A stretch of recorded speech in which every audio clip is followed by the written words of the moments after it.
நல்ல ஆட்சினா எடப்பாடியார் தான். இனிமே கண்ணை மூடிட்டு கடலை எண்ணெய் வாங்கலாம். ஏன்னா மந்த்ரா கடலை எண்ணெய் இதயத்தின் தயாரிப்பு. வறுக்க பொரிக்க ஏன் எல்லா சமையலுக்கும் மந்த்ரா தான். மந்த்ரா கடலை எண்ணெய், அபார ருசி, ஆரோக்கியமான உடல் நலம். திருநெல்வேலி மாவட்டம் நாங்குநேரி அருகே உள்ளது பெரும்பத்து கிராமம். கடந்த மாதம் இரவில் பைக்கில் வந்த 7 பேர் கொண்ட கும்பல் அப்பகுதியில் சாலையோரத்தில் இருந்தவர்களை சரமாரியாக வெட்டியது. இதில் 2 பேர் உயிரிழந்தனர். மேலும் 4 பேர் பலத்த காயங்களுடன் மருத்துவமனையில் அட்மிட் செய்யப்பட்டனர். ஜாதிவெறி காரணமாக நடந்த இந்த கொடூர சம்பவம் தொடர்பாக 7 ஆசாமிகள் கைது செய்யப்பட்டுள்ளனர். இச்சம்பவத்தில் எங்களுக்கு இன்னும் நீதி கிடைக்கவில்லை. இனி இதுபோன்ற சம்பவம் நடைபெறாமல் இருக்க அரசு நடவடிக்கை எடுக்க வேண்டும் என்று வலியுறுத்தி சட்டசபை தேர்தலை புறக்கணிப்பதாக கிராம நுழைவாயிலில் பேனர்களை ஊர் மக்கள் வைத்தனர். ஊருக்குள் கருப்பு கொடியும் கட்டி வைத்தனர்.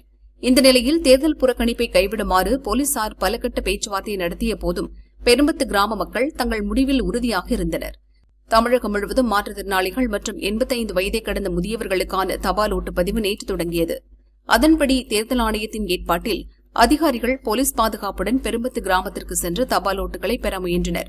அப்போது கிராமத்தில் இருந்த மாற்றுத்திறனாளிகள் மற்றும் முதியவர்கள், எங்கள் கிராமத்தில் நடந்த அநீதிக்கு இன்னும் நீதி கிடைக்கவில்லை, எனவே நாங்கள் ஓட்டு போட மாட்டோம் என்று தெரிவித்து வாக்களிக்க மறுத்தனர். போலீசார் எடுத்த நடவடிக்கையை சொல்லி அதிகாரிகள் பலமுறை விளக்கியும் யாரும் வாக்களிக்க முன்வரவில்லை. இதனால் கொண்டு வந்த வாக்குப்பெட்டியுடன் அதிகாரிகள் ஏமாற்றத்துடன் திரும்பினர்.